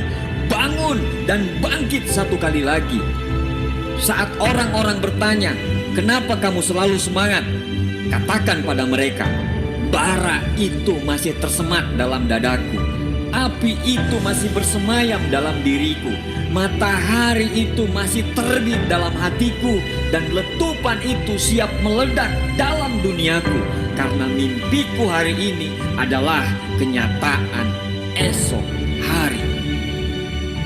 So, itulah kawan sahabat saya dekat dalam kelas malam ni. Kita dah jauh dah kita memperjuangkan kehidupan kita. Kalau kita lihat video pertama tadi pada peringkat awal tu tadi, Nike, dia kata just do it. Itu adalah certain way yang digunakan oleh syarikat tersebut. Adidas, impossible is nothing. So itu adalah langkah yang digunakan oleh Adidas. Itu yang dikatakan oleh cara tertentu dalam kehidupan kita. Dan pada malam ini kita mempunyai sebanyak besar-besar impian kita. Sebesar-besarnya impian kita untuk kita capai. Langkah kita baru bermula. Kita jangan berfikir untuk menjadi seorang pejuang yang kalah. Kita terus melangkah, kita tahu apa yang kita nak capai sebenarnya dalam kehidupan kita. Itulah yang cuba disampaikan dalam video ini. Langkahmu sudah terlalu jauh, teruskan terus melangkah. Dan itulah yang dikatakan dalam book club kita pada malam ini, untuk kita terus berjuang sebenarnya. Untuk kita mencapai sesuatu kekayaan itu untuk apa, dan juga kenapa kita perlukan sesuatu certain way, sesuatu langkah untuk kita mencapai kekayaan itu. Itulah yang saya kongsikan video ini untuk kita hayati sama-sama apa sebenarnya dalam perjuangan kita. Okey, Kak Fiza, saya serahkan dulu Kak Fiza. Ada lagi apa-apa nambahan? Okey, terima kasih Faz di atas video yang menarik tu. So apa yang kita boleh conclude dalam kenapa ramai di antara kita yang tak nampak the sign of getting rich ni, because dalam kehidupan tu kita boleh melihat kan, ramai orang boleh melihat, ramai boleh mendengar, tapi tak ramai yang boleh merasai dengan jiwa dan hati dia lah.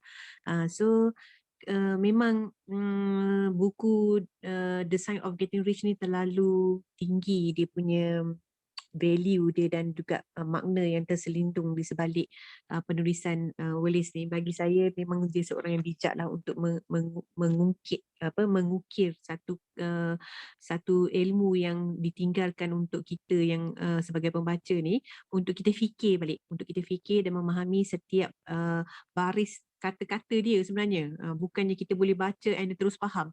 Dia memang kena baca berulang-ulang kali, dan untuk mengorek setiap diamond yang ada dalam ditanam dalam buku ni.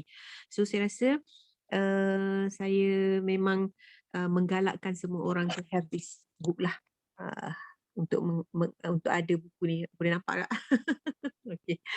So saya rasa itu saja daripada saya untuk malam ni.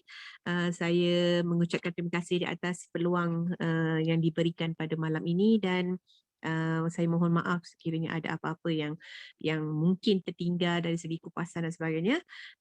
Dengan itu saja daripada saya lah. Assalamualaikum. Waalaikumsalam. Terima kasih Kak Fiza. Kupasan yang sangat luar biasa. Bukan senang untuk kita baca setiap kata-kata dalam penulisan tu. Saya sendiri. Okay, mungkin saya boleh sampai pada Ustaz untuk terusnya. Saya rasa jenis kita dah jauh malam ni. Okay, Ustaz, saya serahkan kepada Ustaz untuk seterusnya. Mungkin ada kata daripada Ustaz. Lepas tu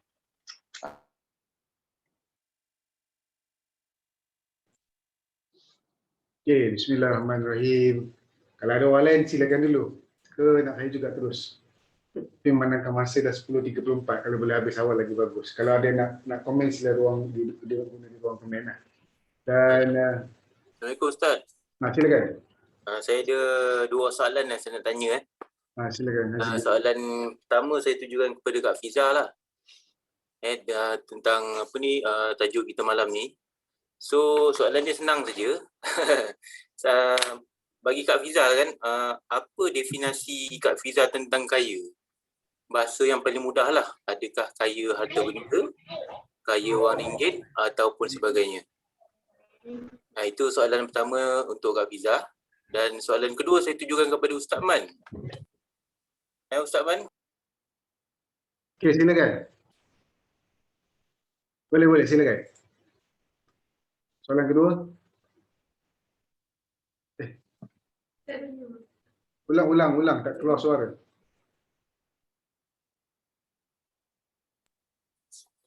Okey, sorry. Soalan saya, adakah Ustaz Man rasa Ustaz Man sekarang ni kaya? Tak bilang jawab dulu.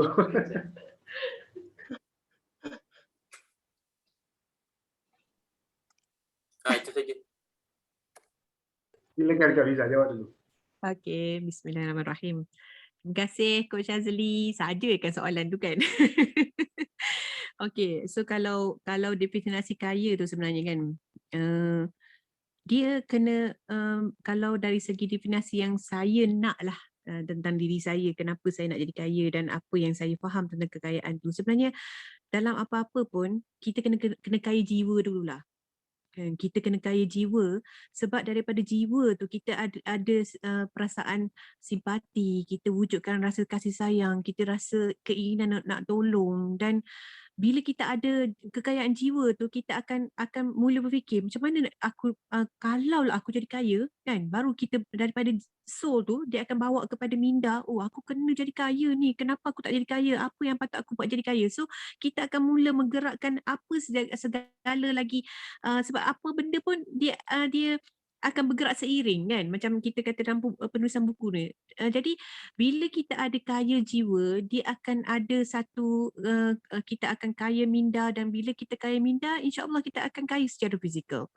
Itu sebenarnya kekayaan itu sebenarnya bergantung kepada perspektif kita untuk faham apa itu kaya. Tapi bila kita kaya minda, yang penting jiwa kita tenang. Sebab bila kita tak ada kekayaan kekayaan jiwa, diri kita akan tenang untuk kita mencari kekayaan, dan bila kita bagikan duit yang kita ada kepada sesiapa yang memerlukan, kita akan lebih bahagia. Jadi kekayaan itu sebenarnya dia akan datang balik secara fizikal, dan dia bermula dengan kekayaan jiwa. Bagi saya lah. Jadi dia adalah satu benda yang subjektif dan tetapi berkait, kekayaan itu. Sebab ada juga orang kaya yang tak tenang jiwanya, kan? Jadi yang penting sekali kita kekayaan tu datang daripada jiwa, baru kita rasa kaya keseluruhannya. Walaupun kita tak banyak sangat harta kat dunia, tapi kita kaya jiwa. Kita tahu bahawa Allah yang beri rezeki kepada kita, kita ada segala-galanya ada kat atas muka bumi ni adalah milik kita. Lebih kurang macam itulah. Harap menjawablah Coach Azli. Terima kasih. Okey, terima kasih Kak Fiza, dan saya pula menjawab soalan Titi Azli tadi, adakah saya rasa saya kaya? Okey, jawapan dia, siapa nak tahu jawapan dia? Sebelum saya bagi jawapan, saya nak tanya dulu, siapa rasa dia kaya, sila type di ruang chat. Siapa rasa dia kaya, sila type di ruang chat. Alhamdulillah. Ataupun senyum nampak gigi sampai telinga. Kan? Okay. Kalau senyum tak buka mulut tu belum habis kaya ni. Itu belum habis buka nampak gigi.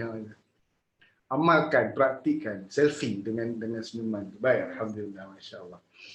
Kita adalah apa kita fikir, kan? Apa kita sebut, apa kita rasa. How do you feel? Sebab tu kita discuss tadi body, mind and soul. Body, mind and soul. Ni body physical kan? Mind and soul. Apa kita fikir, kan, apa kita sebut, apa kita rasa, kan. Jadi kalau kita rasa kita kaya, yes, you are right. Sebenarnya kita dah kaya sebelum kita kaya. Siapa rasa macam tu? Kita dah jadi presiden team sebelum kita jadi presiden team. Kita dah dapat income 10,000 sebulan sebelum kita dapat income 10,000 sebulan. Kita dah jadi supervisor sebenarnya sebelum kita jadi supervisor. Dan kita dah capai ATWOL team, GET team. Apa saja level yang kita nak sebelum kita capai sebenarnya. Macam mana cara nak capai? Senang. Ketik jari. Itu the present moment. Kita jangan fikir ke depan, jangan fikir ke belakang. Kalau kita fikir ke depan, macam mana ni aku ni tak dapat lagi ni, macam mana ni boleh ke, macam mana nak buka grup coaching bulan depan ni, aku nak buka ni tapi aku tak berani lagi, macam mana ni gaya ni, rasa-rasa nak buka dah ni, aku nak buka ni, nak cakap ke ustaz, takut, malu, boleh ke aku buka, tak confident, tapi bila buka tak ada apa pun sebenarnya, sab-sab jalan. Kan, bila dah buka tu fikir, aku tengok hari tu dia buka, dia tutup balik, lepas tu dia keluar pula grup, lepas tu dia susah hati kan. Fikir benda yang lepas. Kan? Fikir benda yang lepas dengan fikir benda yang ke depan. Dia tak present moment. Sebab tu orang yang present moment, dia dah dapat apa yang dia nak sebenarnya. Siapa setuju? Yes, let go of the past. Kan? Yes. Maknanya, kalau ditanya, apakah kita sudah kaya? Adakah saya sudah kaya? Saya akan jawab pastinya ya.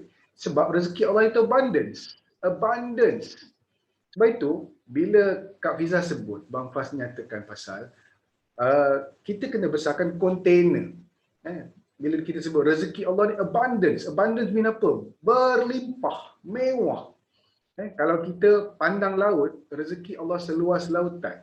Kalau kita pandang langit, rezeki Allah seluas langit.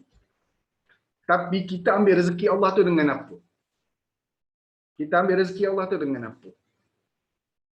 Kan? Ada orang dia ambil dengan Tupperware kecil, Tupperware kedai RM2. Ada orang dia ambil dengan cebok, cebok gayung pergi bilik air. Ada orang dia pakai baldi. Ada orang dia pakai sudu. Kesian tak? Sebab apa sudu? Sebab dia rasa dia tak boleh. Dia rasa aku ni tak boleh, aku ni tak mampu, aku ni hak itu je. Kan? Dia tak apalah, ustaz tak apalah, dia ada kereta, dia ada kerja. Dia tak apalah. Kita pas pula dekat orang lain. Kita ada baldi tu, kita pas ke orang lain. Kan? Kita ada, why not? Kita pergi ambil baldi tu, aku boleh. Aku nak ambil rezeki Allah. Allah kata, ambil lah. Allah nak bagi rezeki tu, pakai trailer. Siapalah saya? Dia tak apalah, dia ustaz. Dia ada PhD. Kita ada PhD. Semua dalam ni ada PhD. Professional Herbalife Distributor. Ataupun Personal Herbalife Distributor. Kan? Hari ni kita masuk kelas ni, kita dah kaya dah. Once kita dah declare, kita nak join kelas ni, kita dah kaya dah. Kita boleh join kelas lain. Kita boleh join online preview, kita boleh join senaman. Tapi tak salah lah kelas-kelas tu semua. Kita pilih, kita nak ke mana sebenarnya. Kan? Sebab tu, certain way tu, analogi yang dibicarakan malam ni sangat tepat. Certain way, kaya. Kan? 10. Kan? Kalau kita nisbahkan kaya tu nombor 10. 7 tambah 3 pun boleh. Kan? 2 kali 5 pun boleh. Apa saja. Kan? Banyak caranya. Nak buat Herbalife pun boleh. Nak jual goreng pisang pun boleh. Nak buat apa? Mary Kay pun boleh. Nak buat Shakely pun boleh. Kan? Tapi kita ada certain way. Cuba tak macam Sokmed. Ini yang saya dapatan Sokmed. Kita dah, saya kalau tak salah saya dah 8 ke 9 tahun tidak ada Presiden Tim Melayu Islam. Non-Muslim ada ramai. Last, kalau tak salah last Rudi. Last Rudi, lepas tu tak ada. Tak ada Presiden Tim. Dia naik sampai Miltim 75. Abang Nasir tu 15 tahun, 13 tahun Miltim. Start daripada kami duduk Sabah, kami kenal dia mula-mula dengan Miltim dah. Tapi why? Selepas dia tukar certain way, dia jumpa jalan certain way, terus touch. Sebab proven success. Nanti kita akan belajar chapter 3. Chapter 3 itu opportunity. Kan? Opportunity, chapter 5, thought, principle. Banyak. Saya catat sebab saya masa ulang kaji buku ni, saya duduk dekat sebelah terrace. Dekat Rising Star. Dan masa coach ni cakap, sekali baca tak faham. Tak faham. Tapi bila, Masya Allah, tabarakallah. Sekarang ni, siapa yang nak faham buku ni? Siapa yang nak faham buku ni? Cara dia kena belajar menerangkan ke orang. Siapa yang nak berjaya dalam bulan? Dia kena belajar sampaikan ilmu turun berat tu kepada tim dia. Itu je cara dia. Kalau tak, dia ke laut. Confirm. Kita hari ni turun berat elok-elok 3 kilo, 5 kilo, 10 kilo, 20 kilo, 30 kilo. Kita tak kongsi dengan orang, kejap je naik. Sekejap je. Amin ya Rabbal Alamin kan. Sekejap je. Kalau kita tak nak mengajar, tak nak buat Zumba, kalau kita tak nak buat kelas, kita tak nak take part dalam action team ataupun dalam memberi, tak apalah, dia boleh, dia pandai cakap, bagilah dekat dia dulu. Saya tak pandai sangat. Saya kemudianlah sikit. Dia takkan lepas. Kesian. Jadi cara dia, be part of the process. Be part of the process. Jadi nak kaya macam tu juga. Kita dah kaya dah. Sebab tu tadi tak boleh duduk dekat comfort zone. Sebab tu kita belajar change thermostat dekat PCM. Change thermostat ni, PCM ni apa? Psychocybernetic mechanism. Dia sensor. Kan, sensor. Panas, dia akan turunkan suhu. Kan, sejuk. Kalau panas, dia akan naikkan thermostat. Change thermostat. Kalau sejuk, dia akan turunkan thermostat. Itu change thermostat nama dia. Duduk dekat tempat yang kita faham dah. Kita tahu dah change thermostat. Kalau kita duduk rumah biasa, duduk rumah yang tak ada gated and guarded, kemudian kita duduk rumah yang gated and guarded, duduk yang pergi masuk je, tanya bapa yang Kak Azu. How do you feel duduk rumah Sri Skandar dengan duduk rumah Mon Blue? Beza. Beza. Biasa naik flight AirAsia, yang space dia kita bayar RM5, RM20 tu kan, yang kaki pun rapat bertemu lutut, dengan naik emas first class, business class, beza tak? Ada executive lounge, boleh lunjuk kaki, boleh baring, boleh lepas turun flight ada lounge dia, boleh makan, boleh minum, boleh solat, boleh tidur. Beza tak? Beza. Baca buku pakai e-book dengan baca buku fizikal beli, beza tak? Beza, betul tak Nisa? Beza. Jadi itulah kita we choose. Kita pilih. Kita nak macam mana sebenarnya. Sebab tu tak boleh duduk kat comfort zone. Kalau duduk kat Manjung Point 3 tu, kena tukar duduk dekat Venice Opera. Manjung Point 1 kan. Kena tukar. Siapa yang duduk dekat rumah yang 1 tingkat, pindah rumah 2 tingkat. Siapa yang rumah sewa yang sewanya 500, cari rumah yang sewanya 800,000. Upgrade diri, tu nama dia upgrade. Tapi kita tak nak lah Ustaz, nanti kan bajet lari.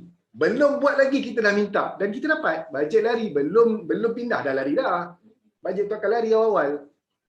Tapi kalau kita decide, aku nak join TKO, aku nak buat macam mana, proven success tu dah ada, follow je. Siapa nak turun 40 kilo, ikut Ustaz Puan. Siapa yang nak faham marketing plan, sama-sama dengan Abang Apai nanti sembang pasal marketing plan. Siapa yang nak faham baca buku, nanti minta dengan Nisa, saya nak buat chapter 3. Cepat dia naik level. Okey, rasanya cukup setakat tu kot. Ada apa-apa lagi nak tambah? Soalan? Dah 10.48. Rasanya kita berhenti kat sini dulu, nanti kita sambung dekat chapter 3. Siapakah yang akan bawa chapter 3? Kita tunggu episod yang seterusnya dan kita mendarat di sini dulu. Terima kasih kepada co-pilot dan juga pilot kita pada malam ini bersama dengan stewardess-nya yang tak kurang juga bersembang. Stewardess kita menuang ayat-ayat Quran, menuangkan bicara-bicara sepi di ruang chatting kan.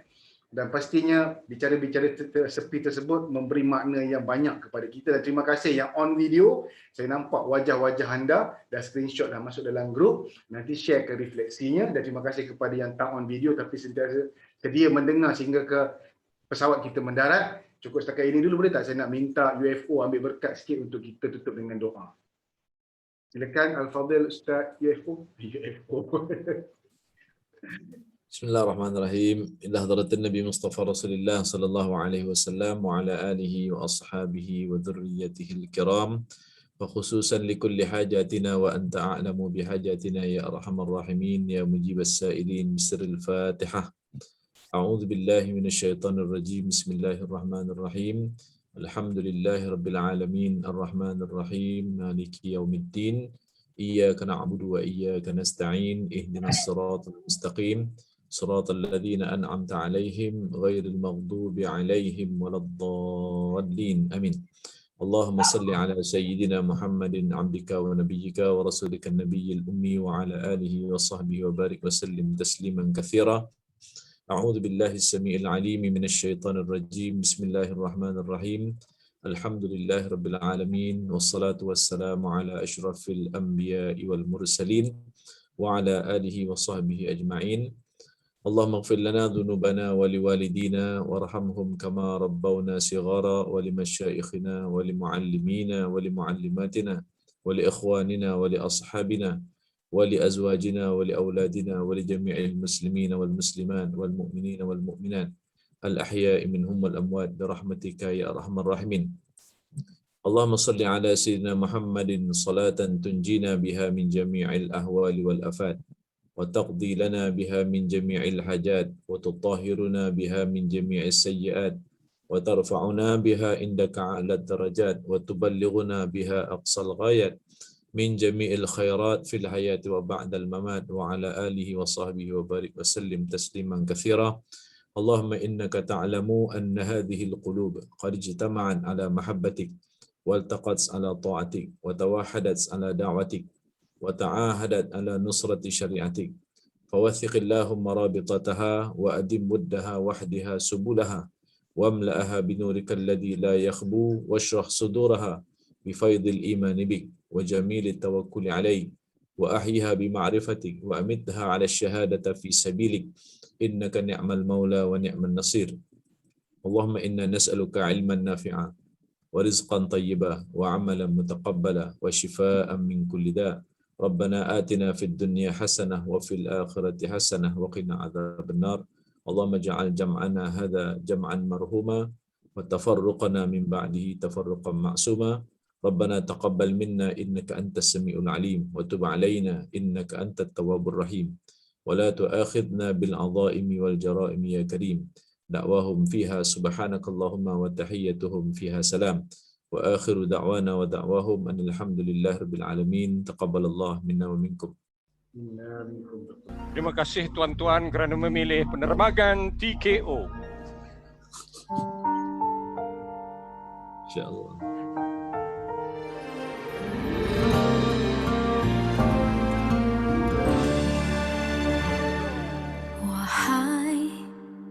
Pemilik nyawaku, betapa lemah diriku ini, berat ujian darimu, ku pasrahkan semua padamu. Tuhan, baru ku sadar indah nikmat sehat itu, tak pandai aku bersyukur. Kini ku harapkan cintamu. Kata-kata cinta terucap indah, mengalir berzikir di kidung doaku. Sakit yang ku rasa biar jadi penawar dosaku. Butir-butir cinta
Kita jumpa lagi. Assalamualaikum warahmatullahi wabarakatuh. Chapter 3. Waalaikumsalam.